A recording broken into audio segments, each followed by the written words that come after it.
It's 5:30 a.m., off goes the pool cover, and believe it or not, so too do these swimmers' parkas. It's cold, but the faster you swim, the better it gets. I gotta keep moving, get all my blood flowing, get my adrenaline going. It's pretty, I get warm. Members of the Bowles School swim team glide through the mist. The freezing temperature didn't keep them from their 4-mile, 2-hour workout. Unless there's lightning or something real dangerous in the area, we get in every morning. But here's a little secret. The swimmers aren't as cold as one might think. The water is 82 degrees. The water is actually a more comfortable place to be than it is out here on the side of the pool. Guys, go 10 apart. Spread out a little bit. Go 10 apart. Chris Fowler. The coaches may need a cup of joe to keep them warm, but they say their champion swimmers are learning a valuable lesson. Realizing that the body can probably take a lot more than the mind limits it sometimes, that it's mind over matter, and just learning how to budget your time. Now, for what some swimmers call the toughest part of the workout, the 50-meter dash to warmth. Angela Spears, 12 News.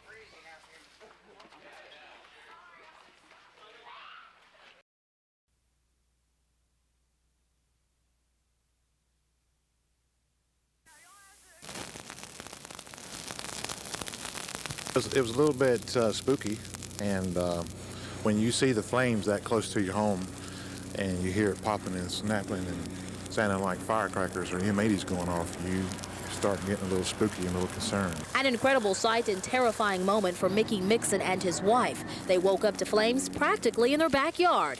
A glow in the sky as fire ripped through these woods. I actually watched it move. It moved from one section of the woods to another, and the wind was blowing. And so I was real concerned. The possible culprit? To the best of our knowledge, this basically started from a stolen car that was taken out into the woods and torched. That's what they like to do. They take them out into the wooded area and strip the wheels and everything else out of them, and then they torch them. About 100 to 150 acres of land between No Road and the south side of Hurlong Airport and Lambing and Zambito Road burned. The crackling of the woods, the flames, all could have been avoided. Just fools out doing foolish things. Despite this, the reality of the day's burning woods is reminiscent of an all too familiar sight. It could have been a lot worse. If the woods had been a little bit thicker, yeah, we would have had the same start as we'd had last year. And so we were very fortunate this time.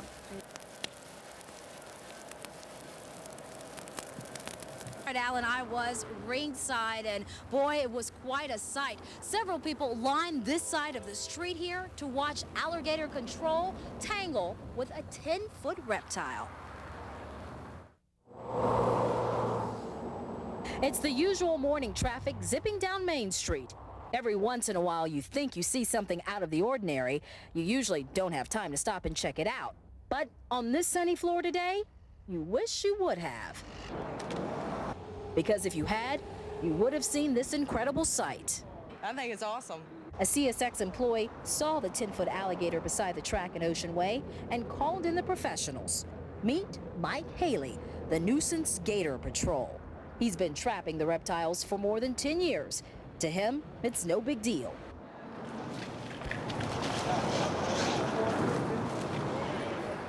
If he gets his feet down, he can get to rolling real bad. I won't put myself in a position to get bit or nothing. I'll handle everything and take my time with it. It's an old-fashioned wrestling match, man versus gator. These tails right here, they're just like iguanas, how they'll whip you with them. That's most of their defense, most of them out, other than their bite, of course.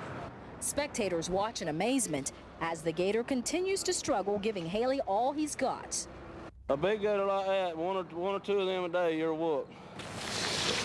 The match is over. The gator isn't a nuisance anymore. So the next time you think you see something strange on the side of the road, you might want to check it out. Now, no one was hurt during the capture, but those of us who were out here were a little jumpy, literally at first. The man who trapped the alligator is running to a problem tonight. He says he's been calling around to different alligator farms all day long and can't find anyone who wants to take the 10-foot gator. He's not giving up. He says he will continue to look until he finds a place for the gator, until it's back where it belongs, in the water. Reporting live from North Jackson.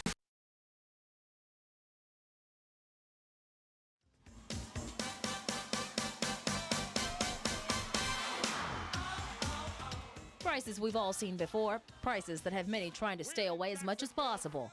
On this Friday, those prices drove people to the pump. This affords me 2 extra lottery tickets, Angela. The lines started forming before dawn, and they didn't stop. The reason? Gasoline was as cheap as it was going to get. $1 a gallon.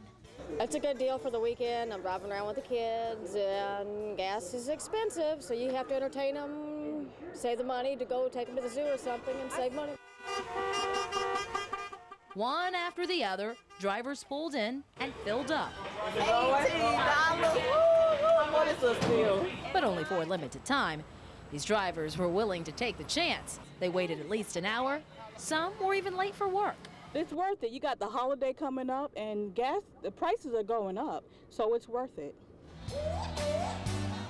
There was a minor traffic jam, but hey, at $1 a gallon? I think that should save us about $7. $7, right, Linda? $7, that's cool. I could use $7 nowadays. Money many could put to good use. In La Villa, Angela Spears, First Coast News.